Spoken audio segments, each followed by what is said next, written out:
Hello students, स्वागत है आप सभी का हमारे YouTube channel evolution computer classes पर। जैसा कि आपने देखा, पिछले वीडियो में हमने देखा था कि किस तरह से हम काउंट के फॉर्मूले का यूज़ करके बहुत सारे डेटा में से किसी एक वैल्यू को काउंट कर सकते हैं। ठीक है, उसी तरीके से आज देखने वाले हैं हम सम के फॉर्मूले। सम में हमने पिछले वीडियो में ये देखा था कि हम किस तरीके से वैल्यू को सम करेंगे। आज सम के फॉर्मूले हम ये देखेंगे कि किस तरीके से हम बहुत सारे डेटा में से एक साथ डेटा निकाल सकते हैं। इसलिए हम आज पढ़ने वाले हैं सम इफ़ का फॉर्मूला और एक सम इफ्स के फॉर्मूले। ठीक है, इफ़ मतलब क्या होता है? तो इफ़ मतलब होता है आपकी कंडीशन। अगर आपको किसी भी कंडीशन के साथ किसी वैल्यू को सम करना है तो आपको वहाँ यूज़ करना है सम इफ़ का फॉर्मूला। ठीक है, किस तरीके से करते हैं तो आइए देखते हैं अब आगे। सम इफ़ में हमने सबसे पहले एक डेटा बना रखा है यहाँ पर, जैसे किसी बैंक का डेटा है जिसमें हमने कुछ व्यक्तियों के नाम लिख रखे हैं। ठीक है, उनके ब्रांच के नाम लिख रखे हैं, अलग अलग अकाउंट टाइप लिख रखे हैं, पेमेंट टाइप लिख रखे हैं और उनका अमाउंट लिख लिया है कि कितना अमाउंट डेबिट हुआ और कितना अमाउंट यहाँ से क्रेडिट हुआ है। ठीक है, लास्ट में हमने एक डेटा बनाया है जिसमें हमें वैल्यू निकालना है। डेटा कैसे निकालना है? जैसे कि यहाँ पर उन्होंने वैल्यू दे रखी है ब्रांच के नेम में इंदौर। हम चाहते हैं कि हमें वो ट्रांजेक्शन काउंट करने हैं जो सिर्फ इंदौर ब्रांच पर हुए हैं। ठीक है, अगर हमें सभी ट्रांजेक्शन एक साथ काउंट करने होते तो अगर मान लो हमें डेबिट काउंट करना है तो हम यहाँ सिंपल सा नीचे एक फॉर्मूला यूज़ करते थे, = सम का फॉर्मूला, जो हमने पिछले वीडियो में देख चुके हैं। ठीक है, सम में हम इन सभी को सिलेक्ट करेंगे, यहाँ पे कोष्ठक बंद करके एंटर कर लेंगे तो आपकी ऑटोमेटिक जितने भी वैल्यू यहाँ पर आपकी लिखी हुई है सारी यहाँ पर सम हो चुकी हैं। ठीक है, लेकिन यहाँ पर हमें सभी को सम ना करते हुए सिर्फ किसे सम करना है? जो इंदौर ब्रांच से कॉन्टैक्ट रखता है। ठीक है ना, तो हमें यहाँ पर 3 तरह की ब्रांच है हमारे पास, उज्जैन भी है, भोपाल भी है और जबलपुर भी है। ठीक है, साथ में एक ब्रांच हमारी इंदौर है, तो हमें सिर्फ काउंट करना है इंदौर के डेबिट अमाउंट वाले। ठीक है ना, तो एक इंदौर वाला यहाँ पर भी है, एक इंदौर यहाँ पर भी है, एक इंदौर यहाँ पर भी है। ठीक है, इस तरीके से हमें काउंट करना है। तो मैंने यहाँ पर एक फॉर्मूला यूज़ किया = सम इफ़। ठीक है, सम इफ़ लगाकर टैब से इसको ओपन किया।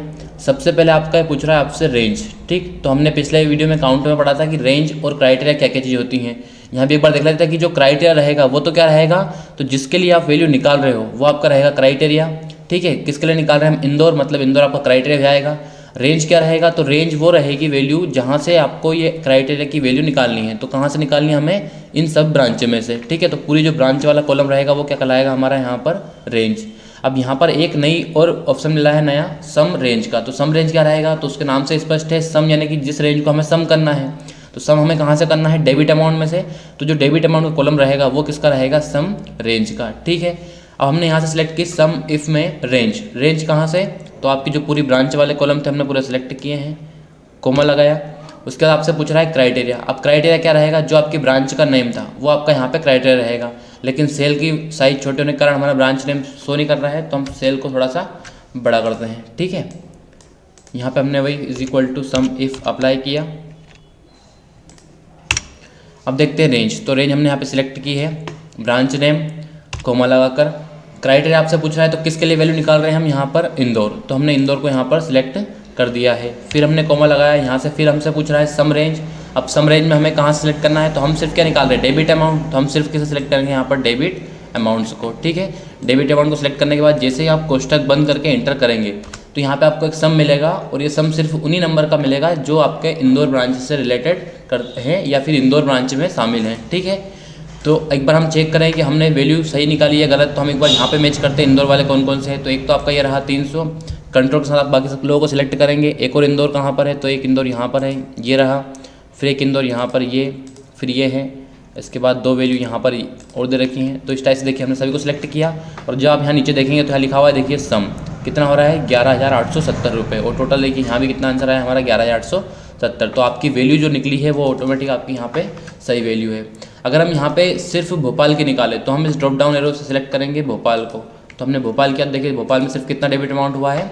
2200 रुपये। ठीक है, सेम वैल्यू अगर हमें यहाँ पर अकाउंट टाइप से निकालनी है कि हमें वो अमाउंट देखना है कि कौन से करंट अकाउंट है जिनमें कितना अमाउंट आपका करंट अकाउंट से डेबिट हुआ है। ठीक है, तो डेबिट वाले के लिए हमने पढ़ लिया। अब हम देखते हैं क्रेडिट वाले के लिए एक बार। तो मैंने लगा यहाँ पर = आपका सम इफ़।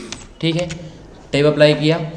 रेंज आपसे पूछ रहा है तो अब यहाँ पे रेंज किसकी रहेगी? तो हम अभी अकाउंट टाइप निकाल रहे हैं, तो जो अकाउंट टाइप वाला पूरा कॉलम रहेगा वो क्या कहलाएगा आपका? यहाँ पर रेंज कहलाएगा। कोमा लगाया, कोमा लगाने के बाद आपका आता है यहाँ पर क्राइटेरिया। ठीक है, क्राइटेरिया में आपकी वैल्यू क्या रहेगी?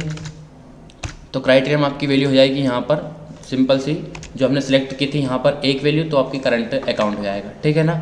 फिर कॉमा हमने अप्लाई किया, फिर आपसे पूछ रहा है सम रेंज। सम रेंज अब कौन सी होगी, देखिए अभी हमने डेबिट अकाउंट का निकाला था कहाँ पर, ब्रांच में, लेकिन अब यहाँ पे हम डेबिट अकाउंट नहीं निकाल रहे, हम निकाल रहे क्रेडिट अमाउंट।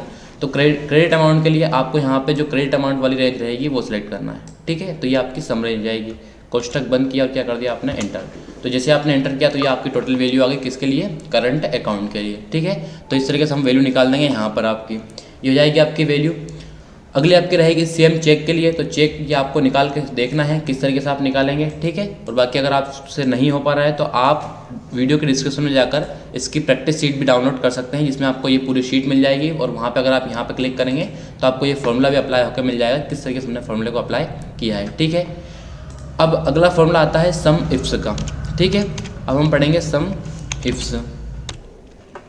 सम इफ्स अभी हमने देखा था सम इफ़, ठीक है। सम इफ में हमने सिर्फ एक वैल्यू के लिए देखा था, अब हम देखेंगे सम इफ्स, ठीक है। सम इफ्स में कैसे देखेंगे, तो देखिए जैसे कि हमने अभी सम इफ यहाँ पे फॉर्मूला लगाया था, तो आपने देखा कि हमने सिर्फ एक ही रेंज को सिलेक्ट किया और एक ही क्राइटेरिया को सिलेक्ट किया और उसे हमने सम किया।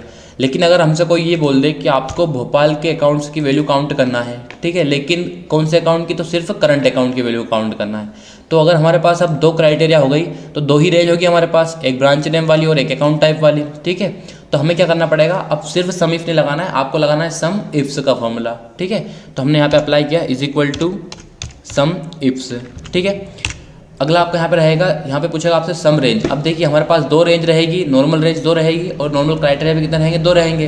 तो अब क्या होगा कि सम रेंज लास्ट में ना पूछते हुए सम इफ्स में सम रेंज आपसे पहले ही पूछेगा कि आप किसका सम करना चाहते हो। तो हम चाहते हैं डेबिट अमाउंट का, तो हमने डेबिट अमाउंट वाले पूरी रेंज को यहाँ पे सिलेक्ट कर लिया। तो ये क्या बन गई हमारी सम रेंज, ठीक। कोमा लगाया, कोमा लगाने के बाद आपको यहाँ पे एक वैल्यू मिलेगी क्राइटेरिया रेंज 1। अब देखिए हमारे पास दो रेंज है, एक ब्रांच नेम के लिए और एक अकाउंट टाइप के लिए। तो ब्रांच नेम के लिए हमने यहाँ पर लेजर सेलेक्ट कहाँ से करेंगे, तो लिखा है क्राइटेरिया रेंज 1, इसमें हमने पूरे ब्रांचेस को यहाँ पे सिलेक्ट कर दिया है, ठीक है। कोमा अप्लाई किया, यहाँ से आपको फिर मिलेगा क्राइटेरिया 1, यानी कि जो रेंज आपने यहाँ से सिलेक्ट की है उसमें से किसका आपको डेटा निकालना है। तो ये आपका क्राइटेरिया कौन सा रहेगा, भोपाल। फिर हमने कोमा अप्लाई किया, अब यहाँ से एक रेंज हो गया, एक क्राइटेरिया हो गया। अगला यहाँ से पूछ रहा है आपसे क्राइटेरिया रेंज 2, है ना। तो ये पूछेगा क्योंकि हम यहाँ पे सम इफ्स का यूज़ कर रहे हैं, इसलिए दो रेंज और दो क्राइटेरिया यहाँ पर रहेगा। तो हमने सेकंड क्राइटेरिया रेंज जो थी वो कौन सी थी, हमारी अकाउंट टाइप की, तो उसको हमने सिलेक्ट कर दिया है।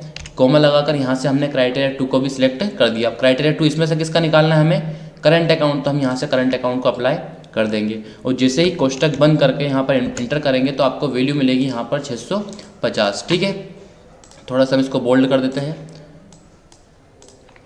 देखिए अब आपकी ये वैल्यू मिल गई आपको 650। तो ये कौन सी वैल्यू है, ये वो वैल्यू है जो भोपाल और दोनों करंट अकाउंट में आपका डेबिट हुआ है, ठीक है। अगर हम देखना चाहें कि हमें सिर्फ इंदौर के करंट अकाउंट की डेबिट अमाउंट देखना है, तो हमने यहाँ सेलेक्ट कर दिया इंदौर। तो आप देखें कि इंदौर के जो करंट अकाउंट है उनसे इतना इतना अमाउंट डेबिट हुआ है, ठीक। अगर यहीं पे भी आपका 3 रेंज होती है, अगर मान लो हम पेमेंट टाइप को भी मैच करें कि इंदौर का आपको निकालना ही है, करंट अकाउंट का अमाउंट आपको प्लस करना है, लेकिन करंट अकाउंट में भी सिर्फ उन अकाउंट का प्लस करना है जो चेक से पेमेंट हुआ है, ठीक है ना। तो हमारे पास 3 रेंज हो जाएगी, तो मैंने यहाँ पर क्लिक कर दिया चेक। अब अगर चेक हुआ है तो एक रेंज भी बढ़ जाएगी हमारे पास और एक क्राइटेरिया बढ़ेगा।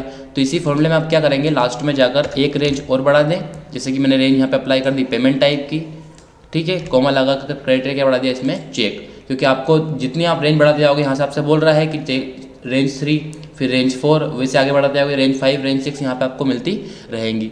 तो इस तरह से हमने कोष्टक बंद किया और एंटर किया, तो आपकी ऑटोमेटिक क्या वैल्यू मिलेगी आपको 920। मतलब कि इंदौर ब्रांच में करंट अकाउंट से चेक से पेमेंट होने वाला डेबिट अमाउंट कितना है, सिर्फ 920 रुपये, ठीक है। सेम अगर आपको क्रेडिट अमाउंट से निकालना है तो सेम फॉर्मूला आपका ये रहेगा। चेंज क्या होगा, तो चेंज सिर्फ इतना होगा कि आपका जो सम आपने रेंज सेलेक्ट किया था डेबिट अमाउंट को, वो यहाँ पे क्या जाएगा, सम रेंज क्रेडिट अमाउंट, ठीक है। तो इस तरीके से आप यहाँ से वैल्यू निकाल सकते हैं। अगर आपको कुछ भी डाउट होता है या इसमें से कुछ गलती होती है तो आप बिल्कुल कमेंट करके बता सकते हैं। बाकी आज के वीडियो में इतना ही, मिलते हैं अगले वीडियो में। Thank you.